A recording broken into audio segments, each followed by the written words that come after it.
Jabalpur Lok Sabha seat पर 1996 से लगातार बीजेपी का कब्जा है। इस लोकसभा सीट में सभी विधानसभाएं जबलपुर जिले से ही लगती हैं। नर्मदा नदी के तट पर बसा जबलपुर अपने झरनों, ऑर्डिनेंस फैक्ट्री और वाहन कारखानों के लिए मशहूर है।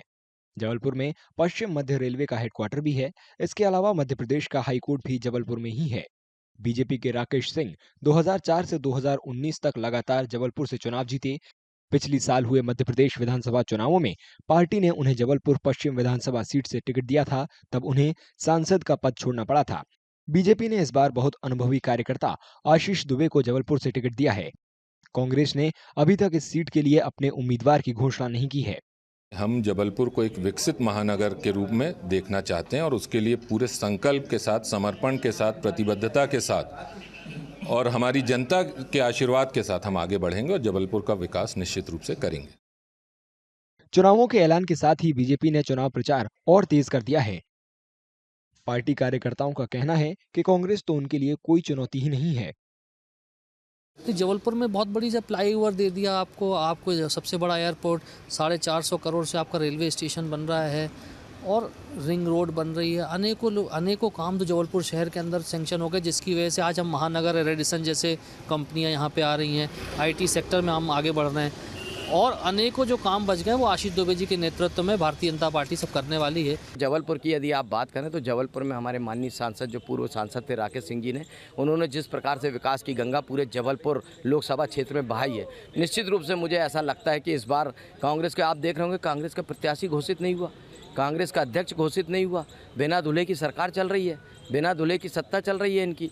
निश्चित रूप से भारतीय जनता पार्टी इस बार भारी बहुमत से जीतने जा रही है और हमारे जो प्रत्याशी आशीष दुबे जी बहुत ही सहज और सरल व्यक्तित्व के धनी हैं। आने वाले समय में आपको पता चलेगा कि भारतीय जनता पार्टी ने किस प्रकार से यहाँ जीत हासिल की। राजनीति के जानकारों का मानना है कि बतौर सांसद राकेश सिंह ने जबलपुर में बहुत विकास कराया है और इसका फायदा बीजेपी उम्मीदवार आशीष दुबे को जरूर मिलेगा।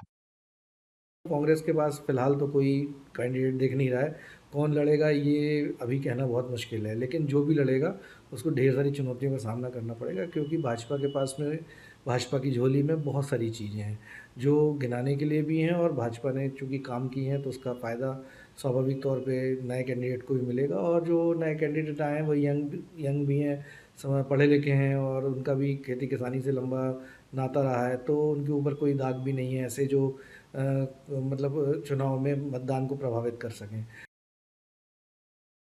ऐसा माना जा रहा था कि कांग्रेस जबलपुर से कद्दावर नेता कमलनाथ को मैदान में उतार सकती है, लेकिन खुद कमलनाथ ने छिंदवाड़ा विधानसभा सीट छोड़ने से मना कर दिया है। उम्मीदवार के ऐलान के इंतजार के बीच कांग्रेस कार्यकर्ता बेरोजगारी जैसे मुद्दों का हवाला देते हुए बीजेपी को चुनौती देने की बात कर रहे हैं। उनका कहना है कि बीजेपी ने विकास कार्य के महज दावे किए हैं। उसमें संगठन की ज़बरदस्त तैयारी है। हम लोगों ने बूथ स्तर पर, चाहे आज बीएलए की बात करें, चाहे बूथ अध्यक्ष की बात करें, चाहे मंडलम सेक्टर, इन सारी चीज़ों का बड़ा स्ट्रक्चर बहुत अच्छा तैयार है, क्लियर कॉन्सेप्ट है। और दूसरी बात है कि इस बार कार्यकर्ता एक होकर चुनाव लड़ रहे हैं, कोई गुटबाजी नहीं, कोई पैनलबाजी नहीं, सारे कार्यकर्ताओं ने संकल्प ले लिया। अब तो खोने भी कुछ नहीं रह गया है। तो यह बात का निर्णय संगठन में बहुत जम से ये लहर है कि इस बार जो चुनाव है संगठन एक होकर, सारे नेता एक होकर, कोई भेदभाव नहीं, कोई मतभेद नहीं, चुनाव लड़ेंगे। कांग्रेस के मुद्दे बड़े स्पष्ट हैं। हम युवाओं के रोजगार को लेकर जनता के बीच जा रहे हैं।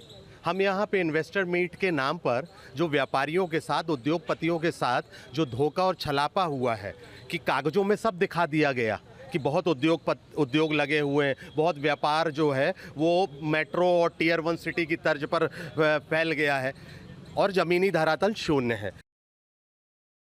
चुनावी माहौल में मतदाताओं की अपनी अपनी मांगे हैं। वे शहर का विकास, बेहतर मेडिकल सुविधाएं, अच्छे शिक्षण संस्थान और बेरोजगारी के मुद्दे का ठोस समाधान चाहते हैं। यहाँ पर एक विकास के नाम पर तीव्र गति लाने की आवश्यकता है। अब जैसे आप लीजिए, महाकौशल का मुख्य शहर है, तो हमारे शहर को उपराजधानी का दर्जा क्यों नहीं मिलना चाहिए? आज जबलपुर में आईआईएम की स्थापना क्यों नहीं होनी चाहिए? आज जबलपुर में एम्स की स्थापना क्यों नहीं होनी चाहिए? जबलपुर में भी मेट्रो के प्रोजेक्ट क्यों नहीं आने चाहिए? भाई, हम द्वितीय दर्जे के शहर का टैग कब तक झेलेंगे?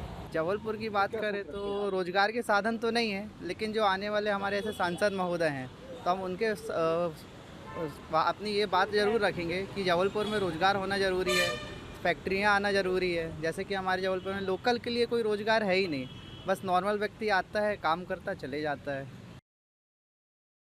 2024 के लोकसभा चुनाव 19 अप्रैल से 1 जून तक 7 चरणों में होंगे।